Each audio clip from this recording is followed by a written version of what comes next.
Hello everyone, welcome to my channel. आज हम इस वीडियो में interaction of radiation with matter topic detail में डिस्कस करेंगे, जो बीएससी फोर्थ सेमेस्टर केमिस्ट्री के unit 4 photo chemistry and liquid liquid mixer unit का एक बहुत इंपॉर्टेंट टॉपिक है।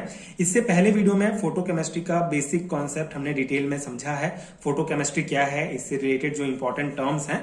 आज हम इस पर्टिकुलर वीडियो में पहला टॉपिक स्टार्ट करेंगे, जो है interaction of radiation with matter. So इस पर्टिकुलर वीडियो में हम डिटेल में समझेंगे कि जब इलेक्ट्रोमैग्नेटिक रेडिएशन ईएमआर किसी मैटर से टकराता है, इंटरेक्शन होता है, तो किस प्रकार के चेंजेस हमें देखने को मिलते हैं। साथ ही साथ दो important phenomena absorption and emission का भी कॉन्सेप्ट समझेंगे। सो ये पर्टिकुलर टॉपिक बहुत इंपॉर्टेंट है बीएससी सेमेस्टर एग्जाम्स के लिए। सो उसके अकॉर्डिंग प्रॉपर नोट्स आपको इस टॉपिक का प्रोवाइड करूंगा। एंड अगर आपको इस यूनिट का कंप्लीट हैंड नोट चाहिए, पीडीएफ फॉर्म है, जिसका लिंक भी आपको नीचे डिस्क्रिप्शन बॉक्स में मिल जाएगा। सो स्टार्ट करते हैं basic concept of interaction of radiation with matter. So when a beam of light interact with matter, numerous change occurs in both light and matter. So basically जब electromagnetic किसी भी प्रकार का electromagnetic radiation किसी matter से interact करता है, तो मैटर एंड इलेक्ट्रोमैग्नेटिक रेडिएशन दोनों में बहुत सारे चेंजेस देखने को मिलते हैं।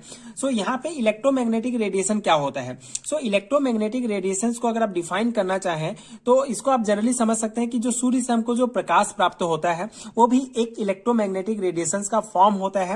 एंड एक इलेक्ट्रोमैग्नेटिक रेडिएशंस में जो है कई रेंज के जो है वेव्स पाए जाते हैं, कई रेंज के वेव पाए जाते हैं, जैसे infrared, microwave, ultraviolet, X-ray, gamma rays, ये सभी जो है एक इलेक्ट्रोमैग्नेटिक रेडिएशंस के विभिन्न रेंज में जो है पाए जाते हैं। तो इसी को इलेक्ट्रोमैग्नेटिक रेडिएशंस कहा जाता है।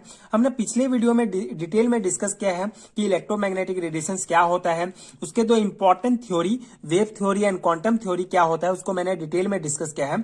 अगर आपने वीडियो नहीं देखा है तो आपको लिंक मिलेगा, आप वहां से देख सकते हैं। सो यहाँ पे हम डिस्कस करेंगे कि जब ये इलेक्ट्रोमैग्नेटिक रेडिएशन किसी मैटर के साथ इंटरेक्ट होता है तो किस प्रकार के चेंजेस होते हैं। उससे पहले इलेक्ट्रोमैग्नेटिक रेडिएशंस को समझाने के लिए जो वेव थ्योरी दिया गया था उसमें इलेक्ट्रोमैग्नेटिक रेडिएशंस को कई पैरामीटर्स में बांटा गया है, जैसे कि wavelength, frequency, intensity, directions, wave number, ये सब क्या होते हैं हमने पिछले वीडियो में डिटेल में समझा है, तो आप वहां से देख सकते हैं। So basically electromagnetic radiation is characterized by wavelength that is denoted by lambda, frequency जिसको न्यू से डिनोट करते हैं, लेकिन यहाँ पे हम न्यू 0 से डिनोट करेंगे, एंड इंटेंसिटी I0, मतलब आप डिनोट कर सकते हैं किसी भी से, यहाँ से न्यू से भी आप इसको डिनोट कर सकते हैं, and intensity and direction. So important changes जो अकर्स होते हैं उसको हम समराइज करके यहाँ पे डिस्कस करेंगे। सो पहला जो चेंज होगा जब इलेक्ट्रोमैग्नेटिक रेडिएशन मैटर से इंटरेक्ट करेगा, सो जो पहला चेंज होगा that is the direction of the incident beam of light can be change by reflection and refraction. Okay, so जो डायरेक्शन होगा इंसिडेंट बीम का, ये चेंज हो जाएगा। ठीक है, इंसिडेंट बीम ऑफ लाइट का जो इंसिडेंट बीम होगा ये चेंज हो जाएगा जब इलेक्ट्रोमैग्नेटिक रेडिएशन मैटर से इंटरेक्ट करेगा by the reflection and refraction. अब ये रिफ्लेक्शन एंड रिफ्रैक्शन क्या होते हैं? रिफ्लेक्शन जैसे कि ये हमारा मैटर है, तो जब बीम ऑफ लाइट यहाँ पे टकराएगा तो इस प्रकार से इसका रिफ्लेक्शन हो जाता है। एंड रिफ्रैक्शन क्या होता है?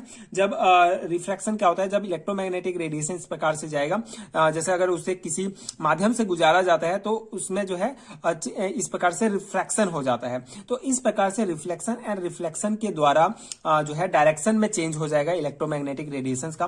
एंड सेकंड जो चेंज होगा that is the beam of light can be transform into other beam by diffraction. Okay, so ये जो बीम ऑफ लाइट होगा ये ट्रांसफॉर्म हो जाएगा दूसरे बीम में बाय डिफ्रैक्शन। डिफ्रैक्शन क्या होता है? जैसे किसी प्रिज्म के द्वारा जब हम प्रकाश की किरणों को गुजारते हैं तो हमको जो 7 रंग प्राप्त होते हैं, तो ये ही एक डिफ्रैक्शन का एग्जांपल है। मतलब एक इलेक्ट्रोमैग्नेटिक रेडिएशन कई बीम्स में जो है चेंज हो जाते हैं, इसी को डिफ्रैक्शन कहा जाता है।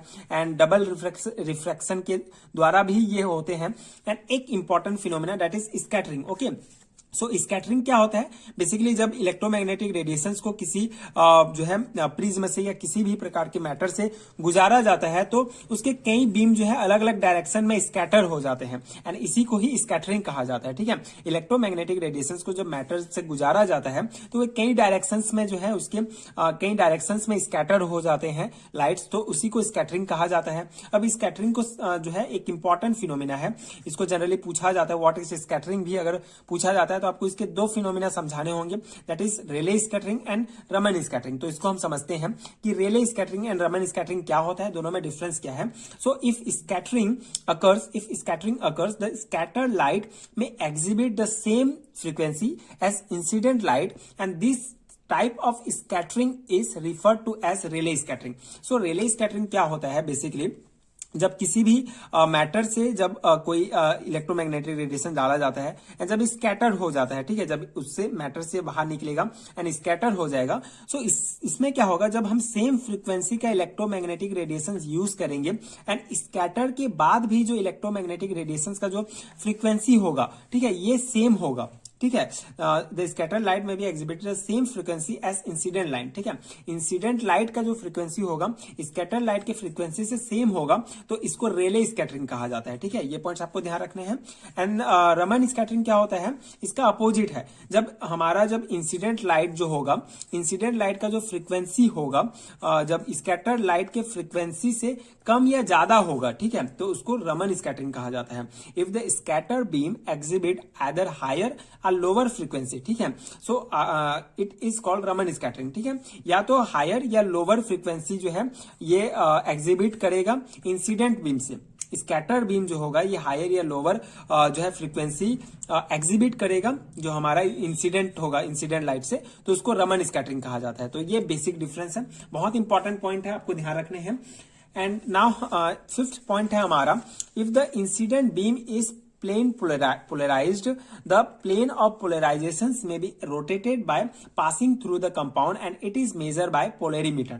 So basically ये plane polarized क्या होता है, लाइट में भी polarized by the refraction or the by passing through the filters, ठीक है, जब किसी फिल्टर से या रिफ्लेक्शन के द्वारा जो है कोई भी लाइट जो है प्लेन पोलराइज्ड हो जाता है, एंड ये जो होता है basically passing through the compound, किसी भी कंपाउंड से जब लाइट पास होता है तो इस प्रकार के चेंजेस हमको देखने को मिलते हैं एंड इसको मेजर किया जाता है पोलरीमीटर से। तो ये 5 पॉइंट आपको ध्यान रखना है, ये 5 पॉइंट जो है मेन है जब इंटरेक्ट होता है इलेक्ट्रोमैग्नेटिक रेडिएशन मैटर से, तो ये 5 पॉइंट्स जो है हमको मिलते हैं, मेन चेंजेस हमको देखने को मिलते हैं। इसको आप डायग्राम से भी इस प्रकार शो कर सकते हैं। ये मोनोक्रोमेटिक रेडिएशन है, ठीक है, कोई मोनोक्रोमेटिक लाइट है, जब इसको सैंपल में डाला जाता है तो इस प्रकार के चेंजेस दिखते हैं। जब ये जो फ्रीक्वेंसी होगा, ठीक है, हमने अभी डिस्कस किया रेले स्कैटरिंग क्या होता है, जब फ्रीक्वेंसी जो हमारा होता है ये सेम होता है, ठीक है, जो फ्रीक्वेंसी होगा, जो इसका जो इंसिडेंट बीम का फ्रीक्वेंसी जो होगा ये सेम होगा स्कैटर लाइट के फ्रीक्वेंसी से, तो उसको रेले स्कैटरिंग कहा जाता है। एंड जब कम या ज्यादा होगा तो उसे रमन स्कैटरिंग कहा जाएगा, अगर कम होगा तो उसको फ्लोरोसेंस कहा जाता है। तो इस प्रकार से ये डायग्राम भी आप रिप्रेजेंट कर सकते हैं इस कॉन्सेप्ट के साथ। अब दो इंपॉर्टेंट जो है हमारा फिनोमेना डिस्कस करेंगे, एब्जॉर्प्शन एंड एमिशन, जो बहुत ही सिंपल सा कॉन्सेप्ट है। एब्जॉर्प्शन क्या होता है, the intensity of incident beam get reduced और even disappear when pass through the substance and it is absorption of light, ठीक है, जब किसी मैटर से कोई लाइट को पास किया जाता है तो कुछ जो लाइट होंगे, कुछ जो भाग होंगे इलेक्ट्रोमैग्नेटिक रेडिएशंस के, ये रिड्यूस हो जाएंगे, इनका जो इंटेंसिटी होगा ये या तो ये रिड्यूस हो जाएगा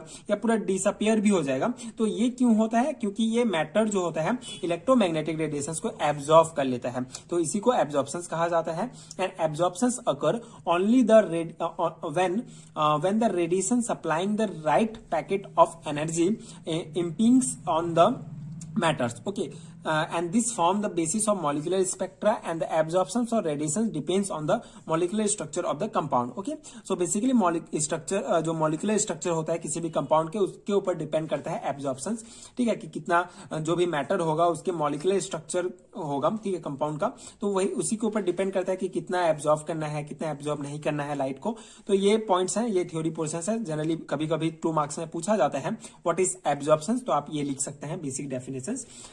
सेकेंड हमारा टर्म है दैट इज एमिशन। अब एमिशन क्या होता है, matter can be made to emit light if it is properly excited and the resulting radiation may contain several discrete and reproducible wavelength in ultraviolet and visible region, and thus a pattern of wavelength of radiation emit constitute emission spectra, okay, so ये emission का theory portion है, 2 marks में पूछा जाएगा that what is emission, तो आप ये theory लिख सकते हैं। आप इसका बेसिक यहाँ से समझ सकते हैं कि emission क्या होता है। बेसिकली ये जो है हमारा ग्राउंड स्टेट है, ठीक है, ये ग्राउंड स्टेट है। यहाँ पे कोई भी इलेक्ट्रोमैग्नेटिक रेडिएशन जो है किसी मैटर से टकराया तो ये जो एब्जॉर्ब कर लिया, ठीक है, मैटर अब एब्जॉर्ब कर लेता है इलेक्ट्रोमैग्नेटिक रेडिएशन को एंड ये एक्साइटेड स्टेट में चला जाता है। फिर कुछ समय बाद एक्साइटेड स्टेट से पुनः जो है ये ग्राउंड स्टेट में आ जाता है। तो एक्साइटेड स्टेट से पुनः ग्राउंड स्टेट में आने की प्रक्रिया को ही एमिशन कहा जाता है, ठीक है। तो दोनों में जो है सेम एनर्जी की आवश्यकता होती है and the absorption and emission spectra provide the